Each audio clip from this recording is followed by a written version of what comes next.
இந்த காலை வேளையிலே இவ்வளவு நேரம் கர்த்தருடைய வார்த்தையை நாங்கள் கேட்டோம்.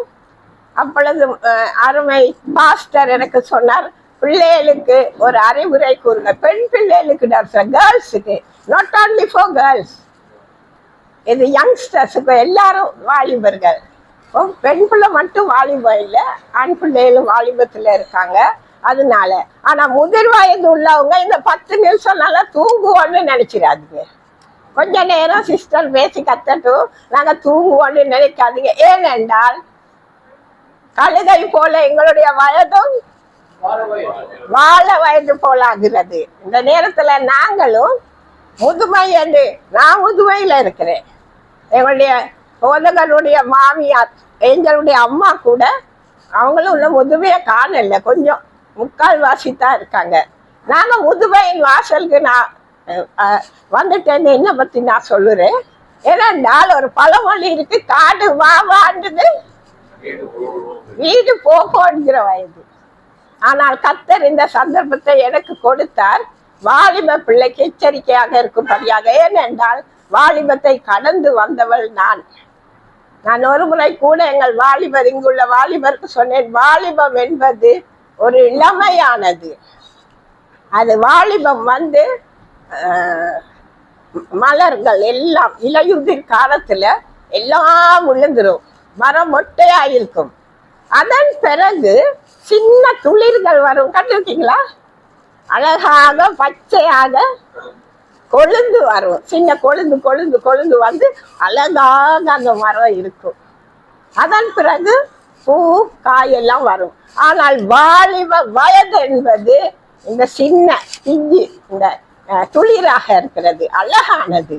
அந்த துளிரை நீங்க எடுத்து பாருங்க, ஒரு மரத்துல துளிரை எடுத்து பாருங்க, கொழுந்து எடுத்து பாருங்க, நல்ல மினுங்கும், ஸ்மூத்தா இருக்கும், அழகாக இருக்கும்.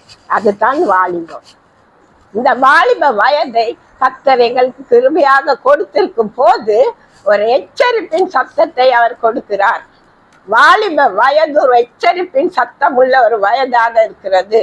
வாலிப வயதிலே எதையும் செய்ய நினைவு வரும், பெரிய ஸ்மார்ட்டா நான் எதையும் செய்யலாம்.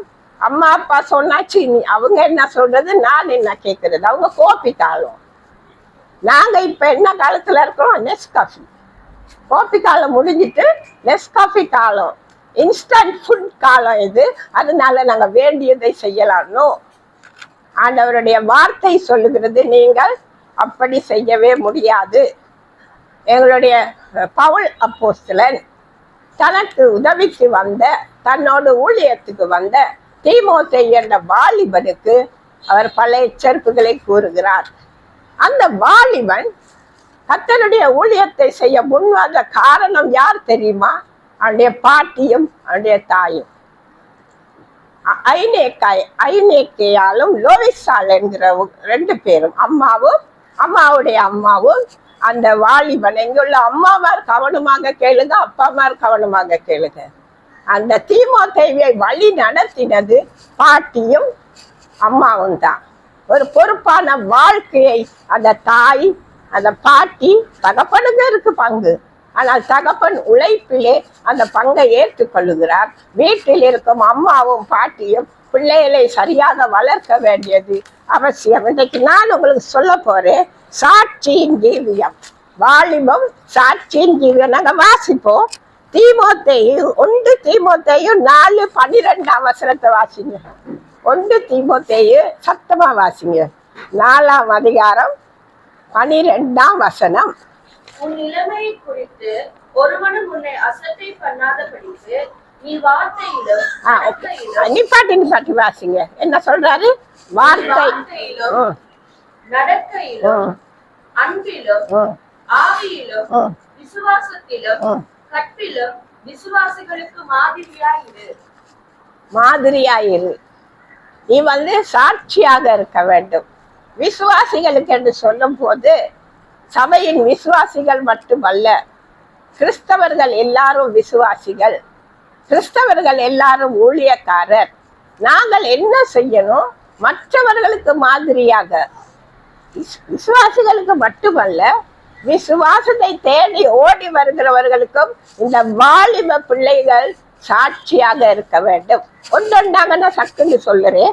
முதலாவது என்ன சொல்றாரு? வார்த்தை. வார்த்தையில் நீ கவனமா இருக்க வேண்டும். வாலிப பிள்ளைகள் கண்டதை பேசுவாங்க.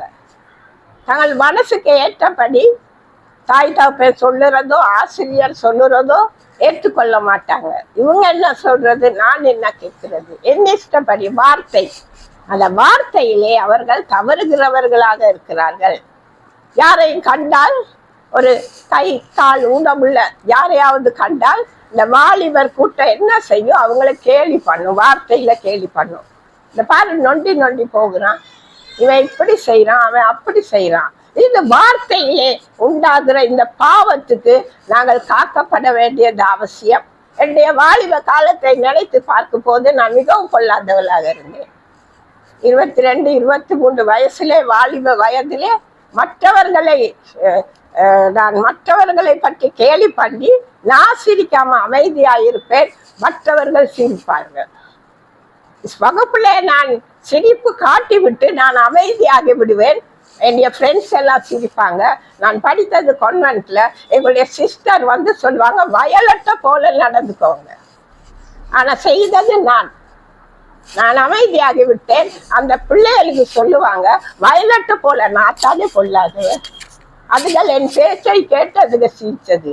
வார்த்தையில் பொல்லாதவளாக இருந்தேன். எல்லா விதமான கேள்வியும் பண்ணுவேன். என்னுடைய எல்லா காரியத்திலும் கர்த்தருக்கு பிரியம். ஆனா பரம்பரை கிறிஸ்தவல, அதை மறந்து போகாதீங்க. பரம்பரை கிறிஸ்தவர், அம்மா அப்பா எல்லாம், அப்பா இந்துல இருந்து வந்தவர், ஆனாலும் அவர்கள் கிறிஸ்தவர்களாக இருந்தார்கள். ஆனாலும் கிறிஸ்தவ குடும்பத்தில் இருந்தாலும் நான் ஒரு வார்த்தையிலே மிகவும் பிள்ளைகளோட பேசும்போது வார்த்தையில கவனமாயிருங்க. சாத்தான் நானும் இந்த வார்த்தையின் மூலம் உங்களை மயக்கிடுவான். அடுத்தவர்கள் பேசும் வார்த்தை எங்களை மயக்கிடும். எங்களுடைய வார்த்தை மற்றவர்களை மயக்கிவிடும். பேச்சில நீங்க கவனமா இருக்கணும். கடைசி எச்சரிப்பு நான் இதுல கூறுவேன் உங்களுக்கு. நாங்க மிகவும் கவனமாக எல்லாவற்றிலும் நடந்து கொள்ள வேண்டிய மக்களாக நாங்கள். முதலாவது வார்த்தை. 2வது